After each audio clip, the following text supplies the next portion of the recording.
La microfinance indique tous les systèmes financiers décentralisés, SFD, notamment les caisses d'épargne et de crédit et d'autres structures ou institutions du genre, que cela soit des mutuelles, des associations ou même des sociétés anonymes. La microfinance regroupe aujourd'hui 105 institutions, 1 million de clients membres, 69 milliards d'épargne, 93 milliards d'encours de crédit, 100 milliards de crédits octroyés, un des gros contributeurs à l'inclusion financière et plus de 2000 emplois créés au Mali. La 4e édition de la semaine de microfinance s'est déroulée les 3 et 4 mai 2018 à l'hôtel Olympe International de Bamako sous la coprésidence des ministres de la promotion des investissements et du secteur privé et celui de l'économie et des finances. Au Mali, la promotion de la microfinance occupe une place de choix dans les politiques publiques, conformément à la vision de développement du président de la République, son Excellence M. Ibrahim Boubacar Keïta, énoncée dans son projet de société Le Mali d'abord. À cet effet, le cadre stratégique pour la relance économique et le développement durable, le CRED 2016-2018, a assigné au système financier décentralisé un rôle déterminant pour la création d'activités génératrices de revenus et d'emplois par la promotion d'exploitations agricoles et de micro-entreprises. Les semaines de la microfinance, c'est un cadre de retrouvailles pour l'ensemble des acteurs qui travaillent dans la microfinance, nos partenaires, nos clients, pour qu'on se rende compte, qu'on discute de notre secteur, de ce que nous avons pu engranger comme résultats, comme difficultés. Au vu de l'agenda, les questions brûlantes de l'heure sont entre autres le suivi de la réglementation, le défi de la gouvernance, le financement des systèmes financiers décentralisés SFD et la finance digitale.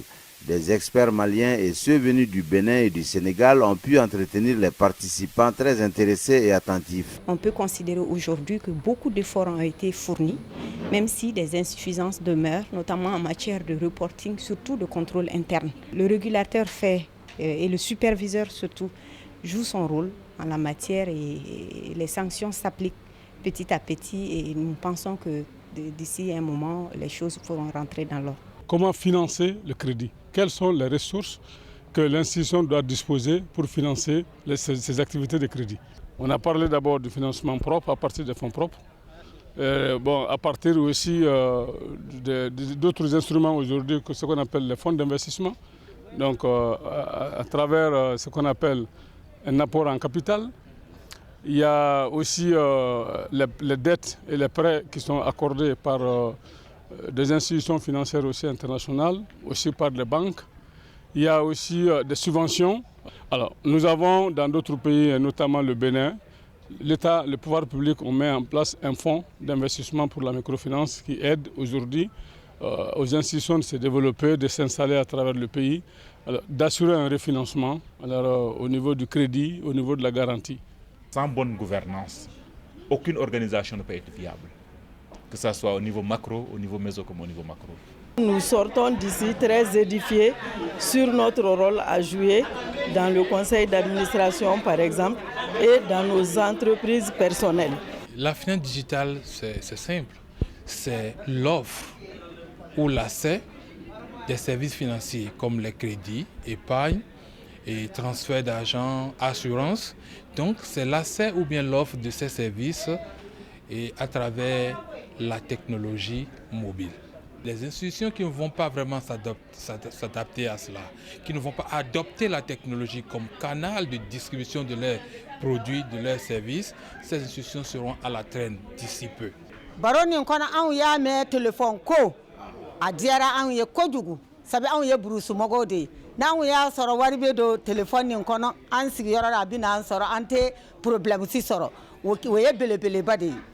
Pendant les 2 jours, nous avons enregistré plus de 400 participants qui sont restés pendant les 2 jours et qui ont écouté les thèmes qui ont été développés, qui ont posé des questions et qui sont repartis très très satisfaits de la semaine de la microfinance. La semaine de la microfinance 2018 a atteint ses objectifs car elle a permis de poser les questions de préoccupation et de mesurer les avancées à l'issue des exposés suivis des débats, parfois avec la contribution d'éminentes personnalités comme l'ancien Premier ministre, M. Younousi Touré. Cependant, les défis demeurent et l'Association professionnelle des systèmes financiers décentralisés s'apprête à les affronter En comptant sur les SFD membres et les partenaires, notamment l'État malien et les partenaires techniques et financiers. C'est l'engagement pris lors de la 20e édition de l'Assemblée générale au sortir de la semaine de la microfinance le 5 mai 2018. La microfinance jouera pleinement son rôle dans le développement de ce pays. Nous irons dans les petits villages, dans les petits hameaux, servir tous les Maliens en ressources financières pour qu'ils puissent mener leur activité. C'est pourquoi nous envisageons de toucher 2 millions de Maliens. Et derrière ces 2 millions, il faut voir qu'il y a 4 ou 5 personnes. Ça veut dire que nous allons impacter 10 millions de Maliens. C'est ce que nous envisageons d'ici 2020. Et c'est l'engagement que le secteur de la microfinance prend vis-à-vis de la population du Mali, vis-à-vis du Mali.